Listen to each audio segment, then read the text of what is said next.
Now, a while back, I was on Photoshop TV and I had created a Euro collage background by using the warp tool. What I did was I took a couple of layers and used the warp tool to manipulate them in a very abstract way to create an interesting effect.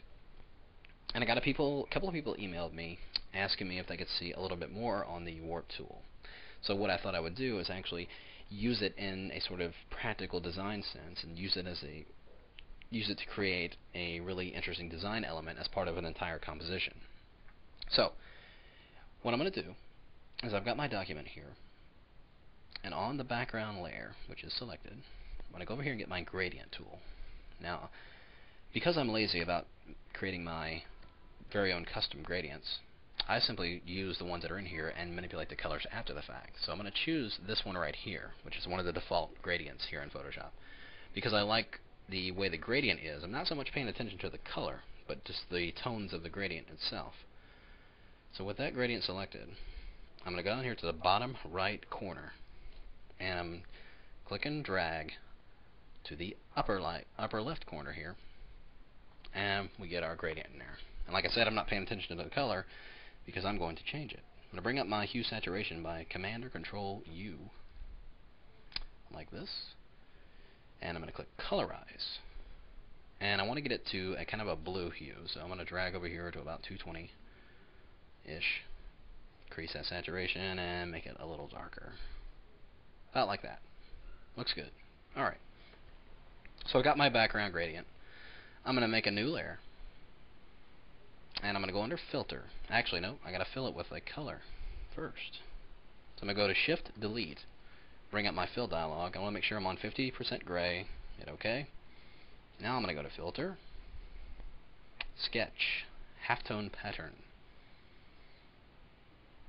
and this giant window will open up here. And I'm going to push these settings all the way to their maximum. Size all the way up, contrast all the way up, and I want to make sure I'm on dot here. You can see the dot pattern we're getting right here. And we'll hit OK. Now I'm going to get my magic wand tool over here, and I'm going to click just anywhere in the black area. I want it to select all the black, and we'll just hit delete. So all I have is the white dots on its own layer. Now I'm going to bring up my free transform, Command or Control T. I'm going to hold down my Control key or right click, bring up this pull down menu here, and we're going to go to Warp. Yes, finally, the Warp tool. And each corner has these little handles right in here that I can move around and manipulate anywhere I want. And I can grab the corners as well. You can see I can move these, do anything I want with them. And I'm not holding down any keys. This is just clicking and holding and dragging all these points in here. Now what I want to do is actually grab these handles and just kind of bring these in until I'm getting kind of a interesting three-dimensional rounded effect here. But I'm actually going to I'm just going to click anywhere inside the grid here and actually maneuver this around, just because so it has that kind of a twisting look to it, make it a little bit more interesting. And I could, obviously I can manipulate this all day, but once I think it looks pretty good, I'm going to hit enter, and that will commit the change.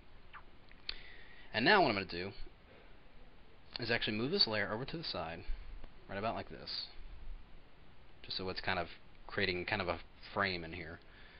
And I'm going to change this layer's blending mode to overlay. That'll give us a nice, pretty interesting lighting effect as it carries through the gradient there.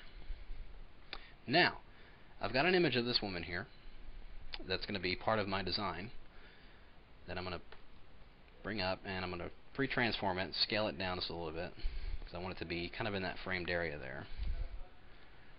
Right about like that. Now, I don't want it to be in color, so I'm going to remove all the color information on this layer by Shift Command U.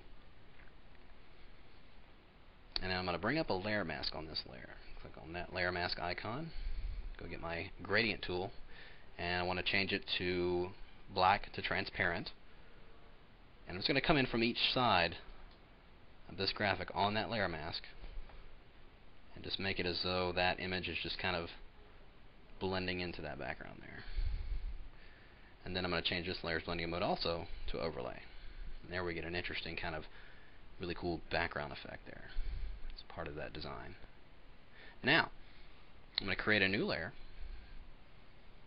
And I'm just going to go right over here to the side and just draw a selection.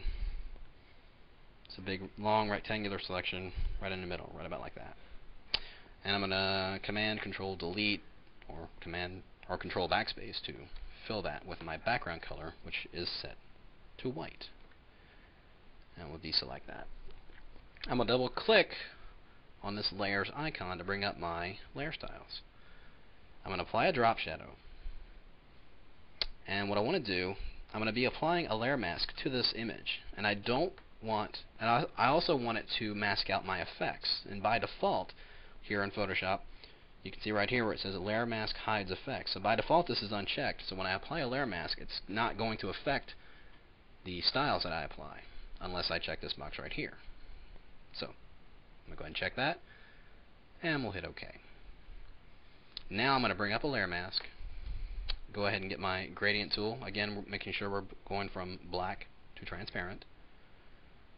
I'm going to hold down my Shift key, and from this end over here, I'm going to click and drag right to about the middle, a little bit more than the middle of that graphic. It's like that. And you can see we're getting a nice fade, about like that. Nice fade right into the image right there.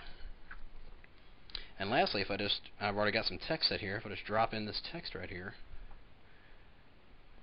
there we get a really interesting design, and it's enhanced by this background effect that we manipulated with the warp tool. If I turn this off, it's not too bad, but we're enhancing it a little bit by adding that really awesome design element. So one of the many uses of the warp tool as generating a design element as part of your overall composition. So there you have it. Give it a try, and we'll see you next time.